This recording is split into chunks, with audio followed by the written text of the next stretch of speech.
Stepping into the great Buddha Hall is like entering a realm suspended in time. The atmosphere becomes quiet, and the figures glaze down with infinity calm.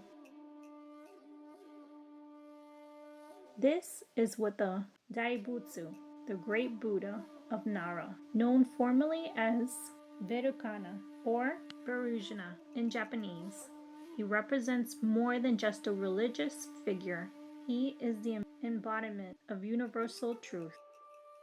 The Buddha that symbolizes the boundless cosmos and the fundamental nature of all things.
He is the cosmic Buddha, expressing the idea that everything is interconnected. The statue is over 15 meters tall and weighs more than 500 tons. When it was first cast in the year 752. It required the combined copper reserves of nearly the entire nation. It wasn't just a religious construction, it was a national unification project to bring peace and stability through the teachings of Buddha.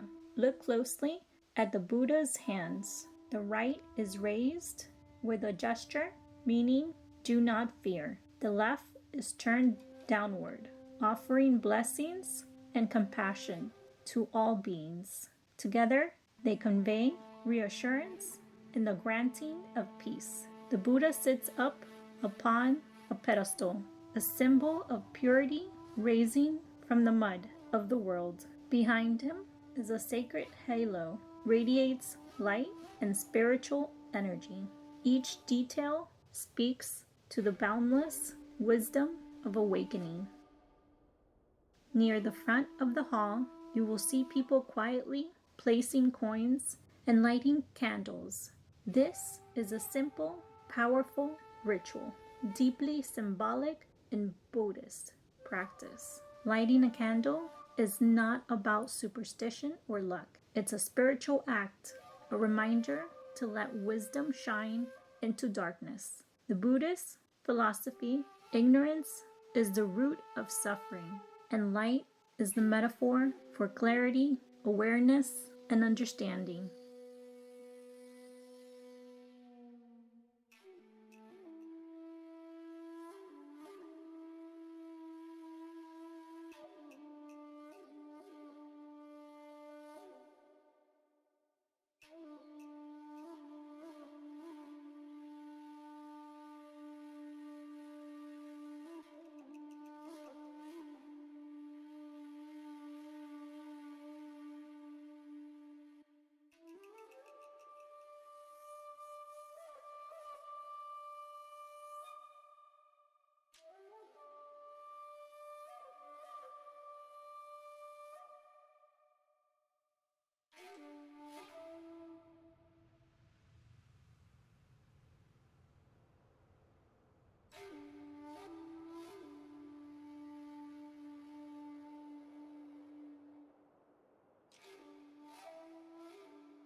When you light a candle, do it mindfully. Let it be a silent prayer, not necessarily for something to happen, but for insight, for kindness, for the ability to see clearly what is. The flicker of the flame reminds us of life's impermanence. Everything changes, and that too is a source of freedom. Take a moment here, not to take photos or rush to the next site, but simply be in stillness and presence. As we continue through the Great Buddha Hall, we find ourselves surrounded by more than just architecture. Todaiji houses a living pantheon, each statue with a voice of its own, each offering lessons without words. Standing with quiet strength is Bijamonte, the guardian of the north. He wears armor and carries a small pagoda and a spear. He is the protector of the Buddhist teachings and a symbol of both spiritual and physical strength. Bijamonte is more than a guardian. He represents courage in the face of chaos, righteousness in the presence of injustice, and the quiet resolve to protect what is sacred. He reminds us that inner peace must sometimes be defended, not through violence, but through discipline and clarity of purpose.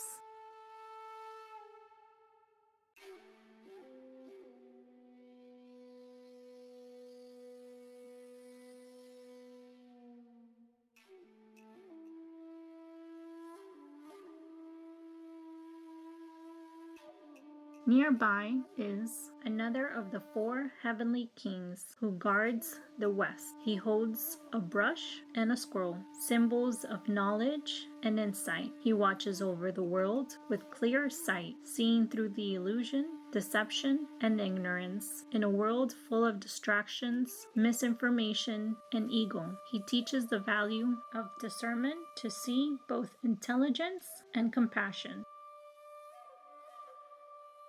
Throughout the hall, there are also small wooden pillars with a hole carved through its base, as this hole is said to be the same size as the Buddha's nostril. According to local legends, if you crawl through it, you are promised enlightenment in your next life. Children laugh as they wiggle through. Adults try. Some succeed, others don't. But the act itself is meaningful. A humble, almost playful metaphor for the spiritual path, one that requires humility, effort, and even a little flexibility. Buddhism, at its heart, isn't about worshiping, waking up to the truth that all things change, that suffering is part of life, and the compassion towards others and ourselves is the only path forward.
You will notice offerings left at small altars, coins, incense, prayer slips. These are all simple acts of devotion, gestures of gratitude and intention.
As we end this section of the journey, let this moment be a pause, a breath, a chance to consider not what we saw, but what we felt.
If this walk through history and spirit brought you a moment of calm, inspiration, or reflection, I invite you to subscribe and join me as we continue exploring the soul of Japan, one step at a time. Until next time, stay grounded, stay curious, and may your own path be lit with wisdom and kindness. Scratch that. And kindness.